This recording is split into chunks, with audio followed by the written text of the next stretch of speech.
The third chapter of the Westminster Confession begins with these words: God from all eternity did, by the most wise and holy counsel of his own will, freely and immutably, that is, without possibility of changing it, God did freely and immutably ordain whatsoever comes to pass, semicolon. Let me take a breath there at the point of the semicolon. God from all eternity, according to his own holy and wise counsel, did freely and immutably ordain or foreordain whatsoever comes to pass. And I paused at that point in the seminary classroom and I said to my students, how many of you believe that statement? I have to understand this was a Presbyterian seminary, so these fellows were pretty well steeped in the Augustinian tradition. And I got like a 70% vote there that that large number believed it. I said, okay, how many of you don't believe that statement? And 30 or so hands went in the air. And I said, fine. Now let me ask another question.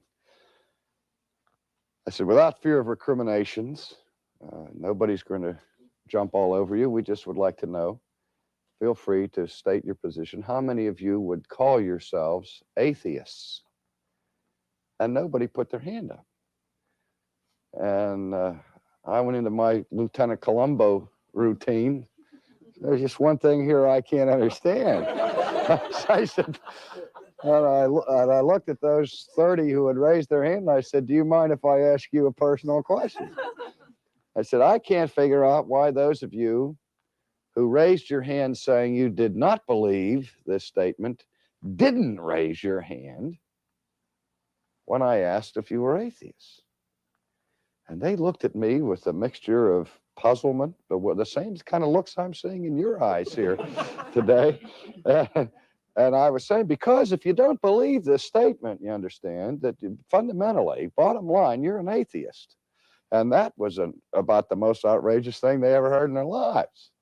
And I said, well, let's understand that this statement that I've just read, that God has foreordained whatsoever comes to pass, is not a statement that is unique to Calvinism or to Presbyterianism. It doesn't distinguish the Reformed tradition from other traditions. It doesn't even distinguish Christians from Jews or from Muslims. This statement here distinguishes theists from atheists. And they were still puzzled as I continued this harangue. And I said, don't you see that if there's anything that happens in this world outside the foreordination of God, that if there's no sense in which God is ordaining whatsoever comes to pass, then at whatever point something happens outside the foreordination of God, it is therefore happening outside of the sovereignty of God.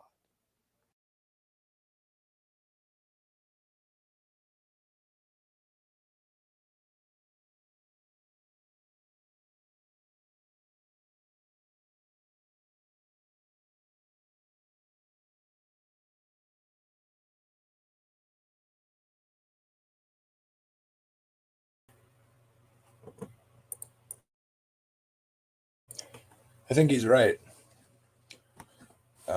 If you disagree and you're not Reformed, let me know and why. I still think people are responsible and freely do what they do. But if you disagree, tell me why. I think what he said is correct. And I'm pretty committed to libertarian free will, but I think we have to say that because of God's foreknowledge.